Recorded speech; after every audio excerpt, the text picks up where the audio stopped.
It's a full house and recordings in progress. This is great. The quieter we become, the more we can hear. The quieter we become, the more we can hear. And we can hear that place within us that looks out at what's happening in the news and starts to cry. It takes me to my knees when I hear of the 2 people in Minnesota that were murdered. And there was 4 others by the hands of ICE this month alone. So that's 6 that were murdered by the police force. I shouldn't have to be talking about this. This is damn uncomfortable. And yet, if we don't talk about this, who is? This is ours to do. When we were gathered around in the circle holding each other's hands, it reminded me of the time when I was a little boy and we were going through this tunnel. And there was 3 of us. And it was a scary tunnel with water in the center of it. But we sort of said, well, we're going to do it. And so we climbed in and we started walking through. And we got around the corner. And it was pitch dark and very scary. 11-year-olds don't hold hands, but we did. And it made all the difference, holding each other's hand. And that's what we're being called to do now, is to get uncomfortable and to hold each other's hand in this time, to say that we can do better. We have to do better. The world is depending on us to do better. And so we're resisting the government right now that was elected by we the people. And the we the people gave the power to this administration. We the people can take away the power. And that's what we're here to talk about. How do we resist what's going on without losing ourselves in the middle of it? And that's the important piece. Because we can easily lose our center and become like, I hate to say them, but we can fall into that trap of being angry and violent. It's tough for me. It's really tough for me when I see what's going on. The wickedness and the cruelty and the brutality and the terrorist activities that are going on. And not feel extremely angry and violent myself. I want to stop it. But if I listen, if I become quiet, I see a bigger picture. And the bigger picture is these people, and I hate to even call them these people, the people that voted for what they thought they were voting for, maybe they don't have the full picture. Maybe they are missing something with their rush to judgment, with their wanting to have security for themselves. Maybe their beliefs and their strategy for finding peace within themselves is misplaced. So I can demonize their beliefs, but I can't demonize the person. I can continue to give them the benefit of a doubt and continue to give them the benefit of the doubt and to continue again. And that's my work. And my work is to become quiet so that I can hear. I can hear what I know is true inside, and I can trust that. I don't need anything external for that because I can feel it. I know what kindness is.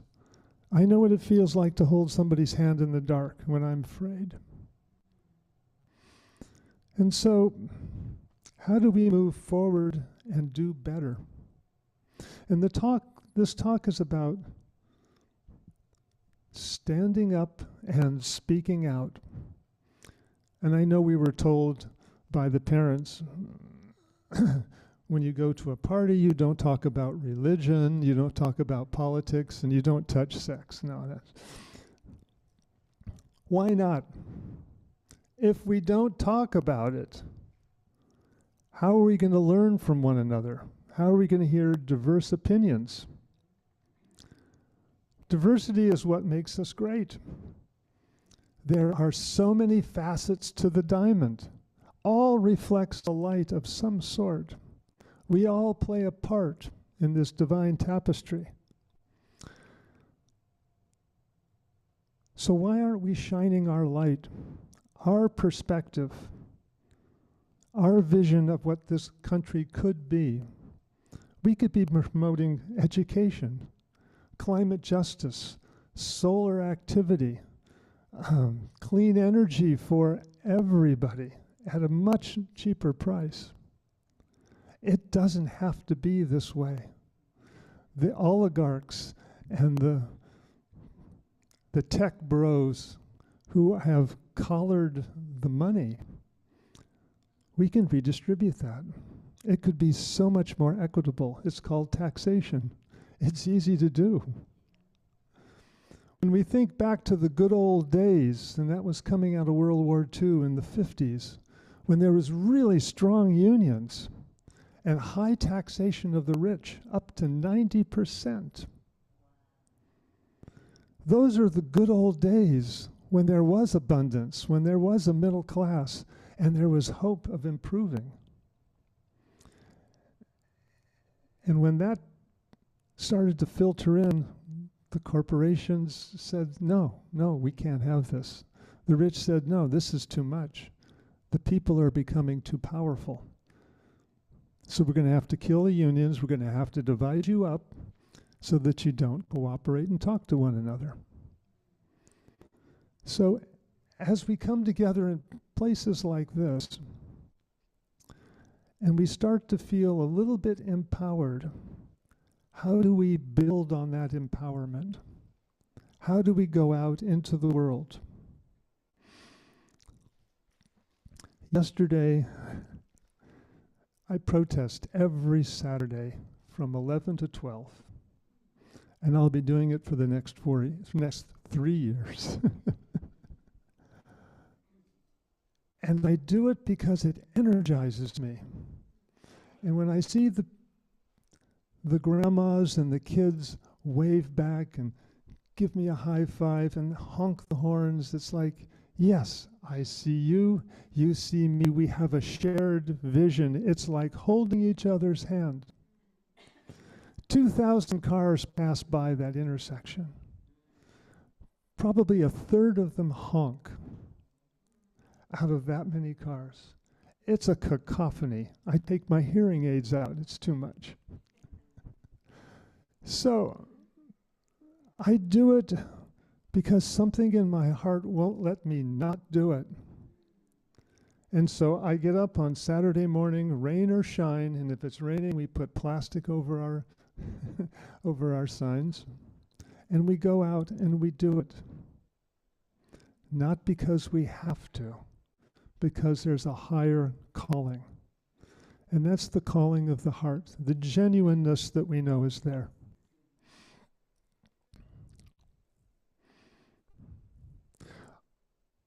On the side of one of the cars that went by was a big poster, and it said, "We the people, if we come together, can wrestle the earth back from the criminals." Whoa, that'll preach. But it's so true. It's so true. There's so many more of us, but we're quiet. And quiet means that we're complicit in the status quo. We're perpetuating the status quo by not being uppity and not speaking out. There's the story of this young girl, and she was raised in I would say a Christian cult, one very evangelical, very pro-life, violently pro-life. And they would go to the abortion centers, the clinics, and they would throw blood, they would berate the people, they would just cause real mischief and damage. And she was so gung-ho and she got so much feedback from her own little group that she became a spokesman. And she could attract the youth, and she was very good on TV. And in that popularity, she attracted a lot of negativity, as you could imagine. And it was starting to bother her. And then one day this email came by and it said, "You must be bothered by all the negative press. If you'd like a conversation, I would like to sort of tell you maybe the other side and how you could do better." She didn't know what to think. But she clicked on that. She said, "Yeah, let's have a conversation." So they started this dialogue. And for the next 8 months, back and forth, the woman on the other side explained to her that there was 2 sides to this story. What side do you want to be on? Do you want to take away someone else's rights? And if you believe in God, could you allow them to believe in their God? Or do you demand that they believe in your God? And things like that. And what about the 40-year-old woman who finds herself pregnant with the 4th child and she's homeless? What do you tell her? You can't have an abortion. You need to raise this child at this age, and you can't feed the 3 children that you have. And what about the 13-year-old that's raped by a neighbor? What do you tell her? That you have to have this child. That it would be a sin. And so she started to reflect back. And over that 8-month period of time, she realized that maybe there was a bigger picture here.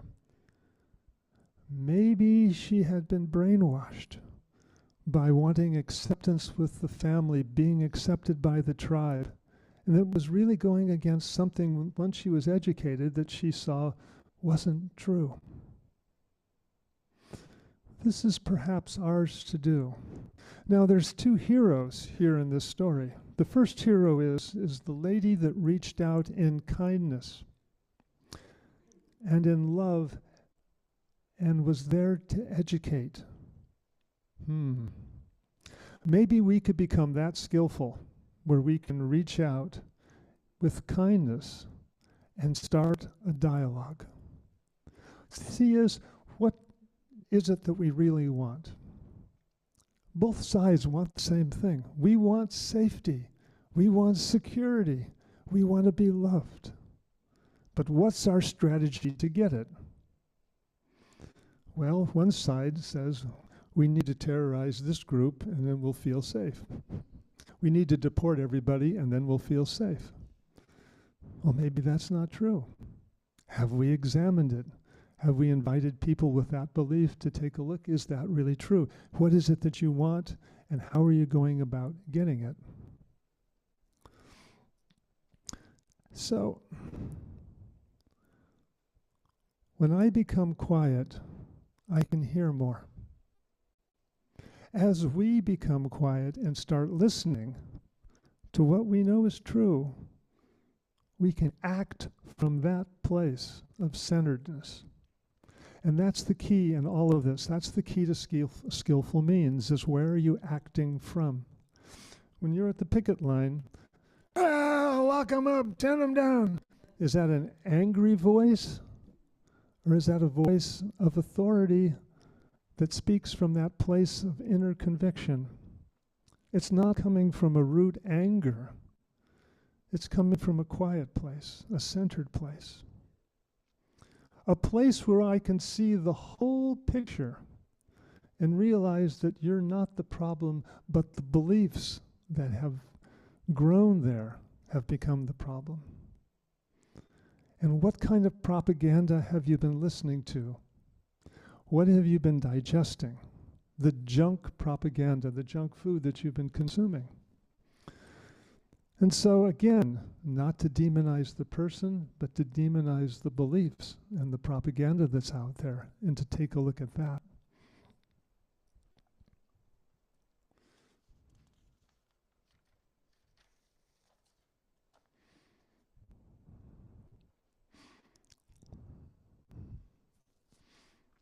reclaiming the moral ground of this country is not going to be easy.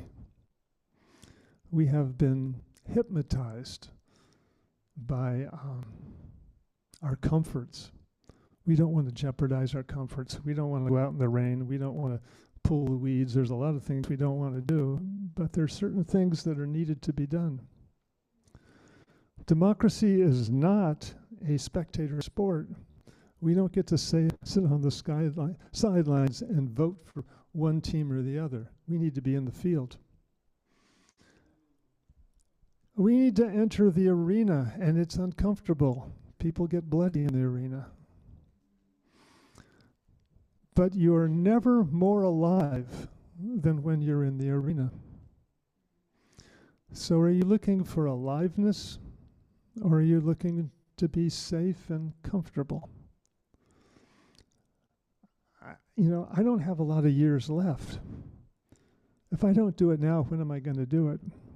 When am I going to discover what it's like to really fully live? So the invitation is to do something, anything. On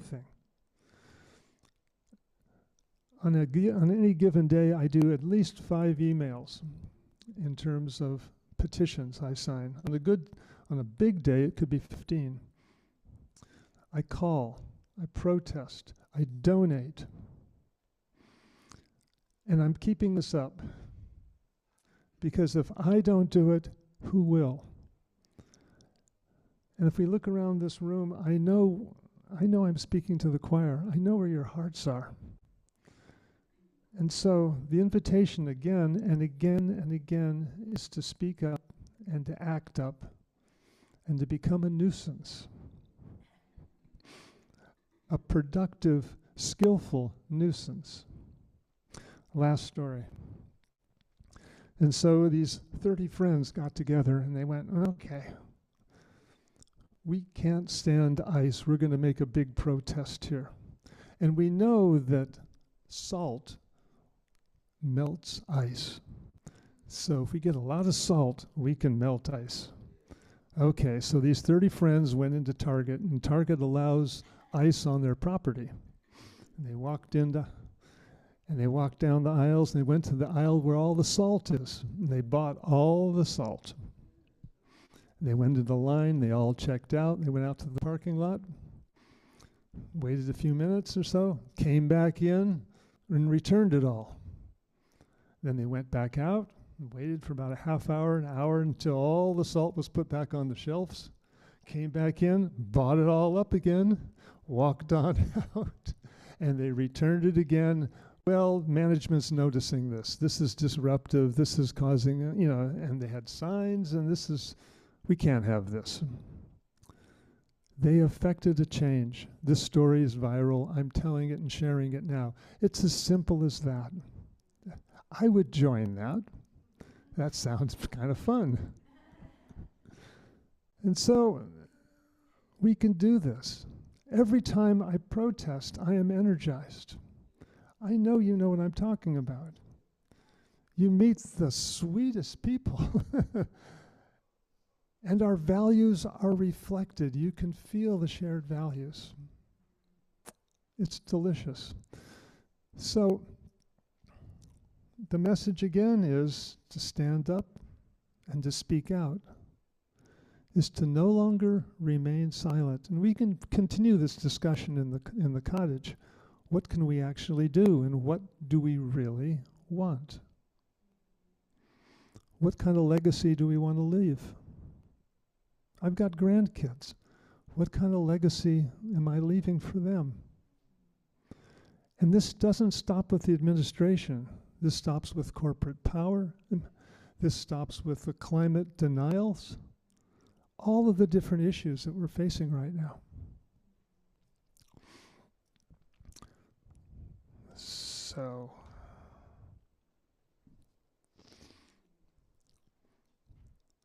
and I leave you with, it only takes 3.5%. 3.5% of a organized populace to change any administration. We did that with the Vietnam War. We did that with South Africa in promoting and changing that regime. We will do it this time also, and that is building. We saw the massive outpour in Minnesota. All of those people in the cold, it was inspiring. We're at a tipping point right now. Continuing the resistance, continuing speaking out. This is how it's done. So, I hope some of you feel uncomfortable. That discomfort is something within you telling that, yeah, I could do more. I really could do more. So let that uncomfortableness move you. We're going to leave with an affirmation. Okay.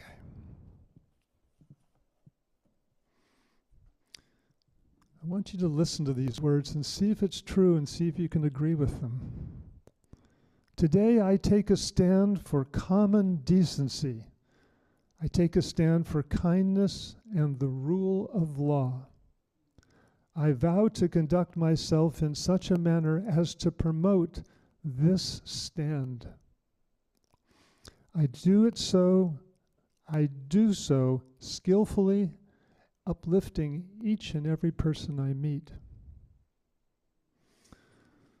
And with that I say, and so it is.